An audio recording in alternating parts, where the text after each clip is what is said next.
अतारांकित प्रश्नांची यादी क्रमांक 34 ते 36 सभागृहाच्या पटलावर ठेवण्यात आल्या. सदर याद्या विधिमंडळाच्या संकेतस्थळावर उपलब्ध करून देण्यात आल्या आहेत. निवेदन. अध्यक्ष महोदय, विधानसभा नियम 47 अन्वये मौजा मुंडवा, तालुका पुणे शहर, जिल्हा पुणे येथील सर्वे नंबर 88 मधील जमीन खरेदीच्या दस्तामध्ये झालेल्या अनियमिततेबाबतच्या चौकशीसाठी नियुक्त करण्यात आलेल्या समितीच्या अहवालाबाबतचे एक निवेदन आहे.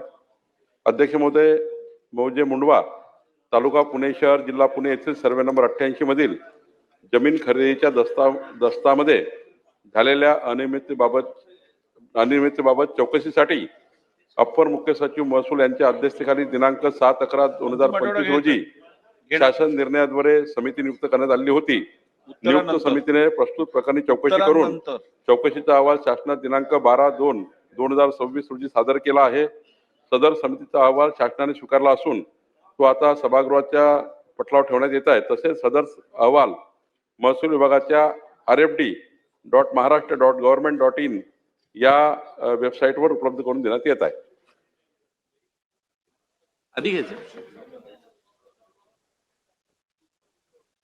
शासकीय विधेयके. माननीय अध्यक्ष महोदय, या सभागृहाला माझी एक विशेष विनंती आहे.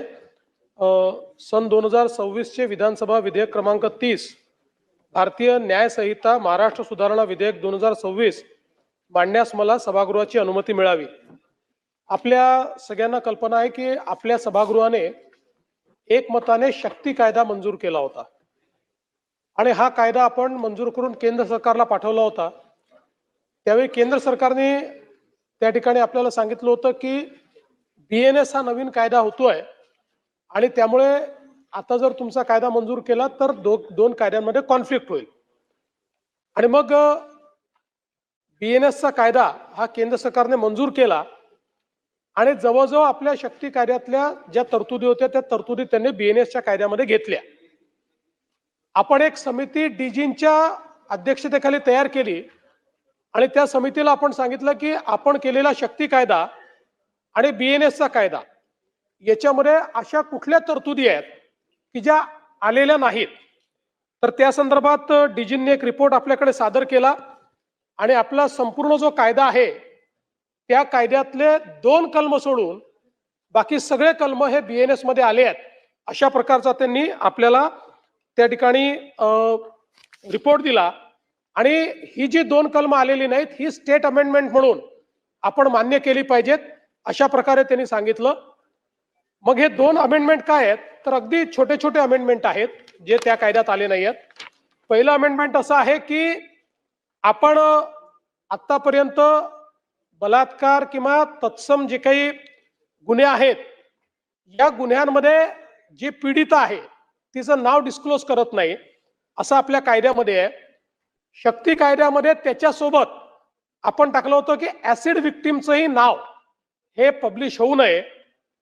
तर आता आपण या अमेंडमेंटद्वारे ते काही BNS मध्ये आलं नाही तर या अमेंडमेंटद्वारे आपण एवढीच अमेंडमेंट करतोय की ऍसिड पीडितेचं नाव देखील त्या याच्यात येऊ नये. दुसरं जी अमेंडमेंट आहे त्याच्यामध्ये आपण जी अमेंडमेंट करतोय त्यात महिलांच्या गोपनीयतेचा विषय झाला की हे जे काही पूर्वीच्या काळामध्ये वेगवेगळ्या म्हणजे कोणाशी सेक्शुअल ऍडव्हान्समेंट करणे किंवा अशा पद्धतीच्या गोष्टीच गुन्ह्यामध्ये होते.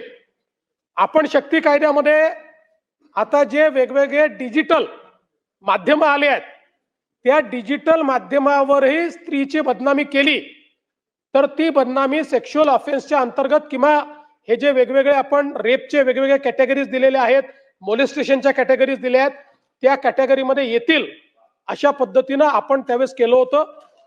आता तेच अमेंडमेंट आपण यामध्ये करतोय ज्याच्यामध्ये आपण असं म्हटलंय की दूरध्वनी, ईमेल, सामाजिक माध्यम मंच किंवा इतर कोणत्याही इलेक्ट्रॉनिक किंवा डिजिटल संवाद माध्यमाद्वारे अश्लील किंवा कामुक स्वरूपातील आक्षेपार्ह संवाद करणे, स्त्रीच्या शरीराच्या कोणत्याही भागाचे वास्तविक किंवा बनावट चित्रण, तसेच स्त्रीचा कोणत्याही लैंगिक कृत्यात सहभाग दर्शवणारा कोणताही ध्वनी किंवा दृश्य चित्रफित, ऑडिओ किंवा व्हिडिओ, इलेक्ट्रॉनिक किंवा इतर कोणत्याही माध्यमातून अपलोड करण्याची किंवा प्रसारित करण्याची धमकी देणे हाही गुन्हा असेल त्याच संज्ञेतला.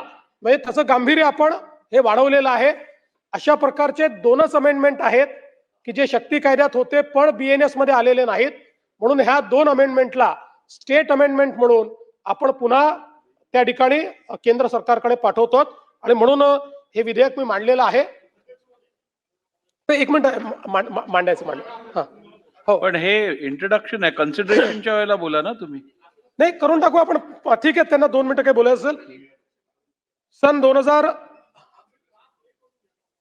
तुम्ही महोदय आपल्या अनुमतीने सन 2026 चे विधानसभा विधेयक क्रमांक 30 भारतीय न्याय संहिता महाराष्ट्र सुधारणा विधेयक 2026 मी मांडतो. प्रस्ताव असा आहे की सन 2026 चे विधानसभा विधेयक क्रमांक 30 भारतीय न्याय संहिता विधेयक 2026 मांडण्यास अनुमती देण्यात यावी. प्रश्न असा आहे की सन 2026 चे विधानसभा विधेयक क्रमांक 30 भारतीय न्याय संहिता महाराष्ट्र सुधारणा विधेयक 2026 मांडण्यास सभागृहाची अनुमती आहे काय? अनुकूल असतील त्यांनी होय म्हणावे, प्रतिकूल असतील त्यांनी नाही म्हणावे. होय ते बहुमत आहे, होय ते बहुमत आहे. प्रस्ताव संमत झाला.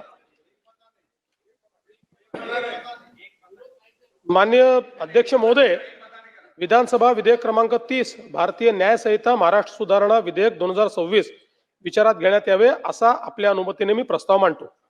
सन 2026 चे विधानसभा विधेयक क्रमांक 30 भारतीय न्याय संहिता महाराष्ट्र सुधारणा विधेयक 2026 मांडण्यात आले. कन्सिडरेशन घ्या. महाराष्ट्रातील ताज्या बातम्यांसाठी बघत रहा टाइम्स टुडे टीव्ही. सोबतच शेअर करा, सबस्क्राईब करा आणि बेल आयकॉन प्रेस करा.